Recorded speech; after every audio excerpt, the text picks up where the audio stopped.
के अंदर आतंक का माहौल पैदा करने की कोशिश कर रहे थे, आतंक का माहौल पैदा करने की कोशिश कर रहे थे। मैं बताना चाह रहा हूं, उन्हें उन तक संदेश पहुंचा दो, उन तक संदेश पहुंचा दो कि मस्जिदों में लगे लाउड स्पीकर या तो वह उतार ले, नहीं तो हिंदू वाहिनी मस्जिदों में घुसकर लाउड स्पीकर उतारने का काम करेगी, थाल में भूस भरने का काम करेगी। ये आप साथ दोगे कि नहीं दोगे? तो मैं साथियों सभी से कहना चाहता हूं, कोई भी हिंदू परिवार आपके रहते हुए परेशान ना रहे। यह आपका हिंदू या वाहिनी साहब जुड़े हुए, महाराज जी के परिवार से जुड़े हुए, तो यह आपका कार्य है, कोई भी हमारा परिवार परेशान न रहे।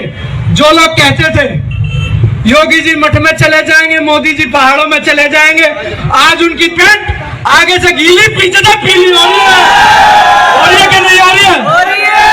तो ये आपकी ताकत है इस देश के अंदर, इस प्रदेश के अंदर भगवान राज स्थापित किया। सभी से अनुरोध करता हूँ।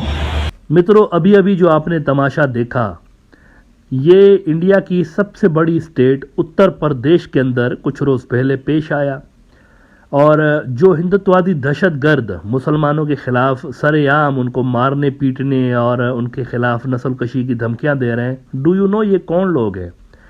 ये लोग बुनियादी तौर पर सरकारी सरपरस्ती रखने वाले लोग हैं। Now why I am saying this, इनका ताल्लुक असल में हिंदू युवा वाहिनी नाम की एक दहशतगर्द टोले के साथ है। अब ये कौन लोग हैं हिंदू युवा वाहिनी? हिंदू युवा वाहिनी इंडिया के चीफ मिनिस्टर योगी आदित्यनाथ, जिनका ताल्लुक बीजेपी से है, इनकी तंजीम है। असल में उनकी अपनी तंजीम है हिंदू युवा वाहिनी, और ये उनके सरपरस्ती में चलने वाले लोग हैं। और इनका भाषण आपने अभी सुना, किस तरह के मुगल्लज़ात बक रहे थे ये यूपी के मुसलमानों के लिए और उनकी मसाजिदों के लिए, और बल्कि इंडिया भर के मुसलमानों के लिए आपने सुना अभी।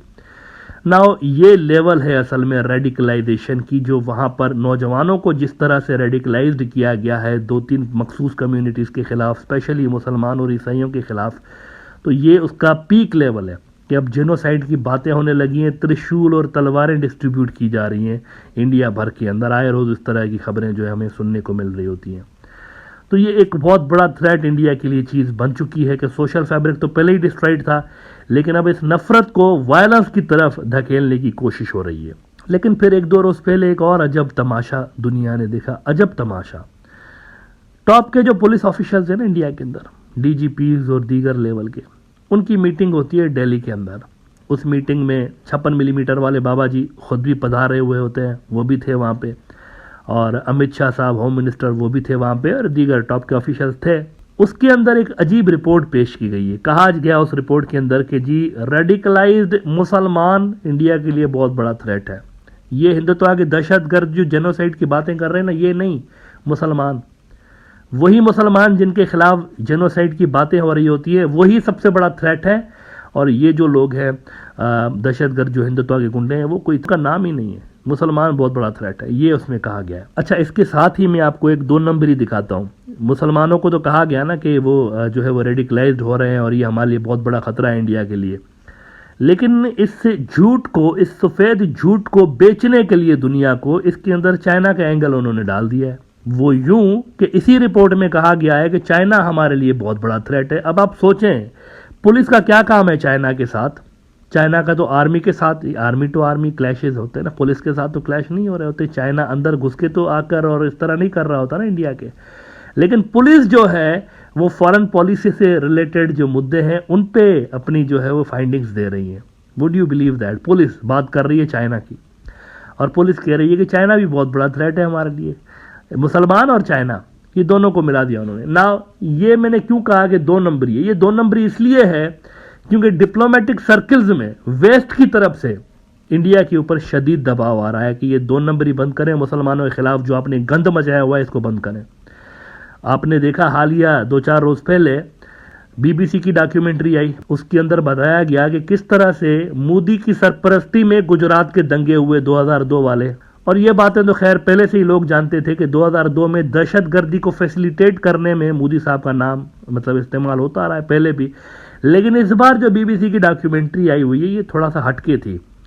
इसके अंदर असल में यूके की गवर्नमेंट की सीक्रेट रिपोर्ट का भी हवाला दिया गया कि उसके अंदर बताया गया है उनकी इंक्वायरी रिपोर्ट, सरकारी ऑफिशियल, उसके अंदर ये बताया गया, जैक स्ट्रॉ जो उनका ऑफिशियल था उसने ये सारी की सारी जो इंक्वायरी थी वो कंडक्ट करवाई थी। उसमें बताया गया कि मोदी ने मेन रोल प्ले किया था इन दंगों के अंदर। और इंडिया के अंदर कहने का तो फ्री स्पीच वाला मुल्क है और ये कहते रहते हैं, लेकिन ये डॉक्यूमेंट्री बैन की गई है वहाँ पे, ट्विटर के ऊपर, यूट्यूब पे, फेसबुक, हर जगह पर ये डॉक्यूमेंट्री बैन की गई है और दिखाया नहीं जा रहा लोगों को। क्यों नहीं दिखाया जा रहा, मुझे ये समझ में नहीं आ रहा। एक तरफ तो वो आप देखें, कुछ ही अर्सा पहले जब गुजरात के अंदर इलेक्शंस हो रहे थे तो अमित शाह तो बड़ा सीना चौड़ा करके कह रहे थे कि देखें 2002 में क्या सबक सिखाया है इनको हमने।